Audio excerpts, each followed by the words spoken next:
नमस्ते, hello everyone. Virtual Nepali च्यानलमा तपाईहरुलाई हार्दिक स्वागत छ।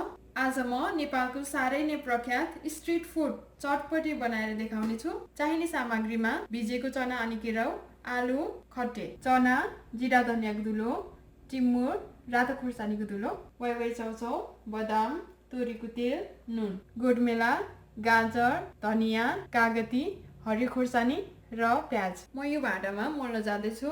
चना अनि केराउ, आलु, धनिया, गाजर, प्याज, गोडमेला, हरियो खुर्सानी, गोडमेला अनि प्याज हालिसकेपछि उसिहाल्ने हुँदाखेरि मोलेर सर्भ गरिहाल्नु पर्छ। अब अरु कुराहरु राख्न जाँदैछु। खट्टे, चाउचाउ, चना, बदाम, जिरा अनि धनियाको धुलो, रातो खुर्सानी अनि टिमुरको धुलो। मैले यो टिमुरलाई कुटेको हो, तेल र अन्तिममा नुन। यो वाइवाई चाउचाउको मसला अप्सनल हो, तर म यो राख्दैछु। मिठो हुन्छ झन् यो राखेपछि।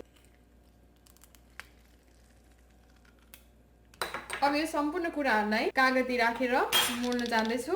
धेरै बेर राख्यो भने यो ओसिन्छ, खाइहाल्नु पर्छ। एकदम मिठो बास्ना आइरहेको छ। टिमुर, हरियो खुर्सानी, धनियाको। अब यो लगभग तयार भयो। कस्तो भयो म थोरै टेस्ट गर्न जाँदैछु।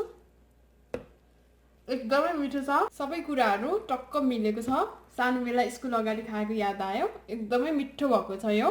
नेपालमा आफूले किनेर खाएको जस्तै म यो सोलीमा हालेर खान जाँदैछु।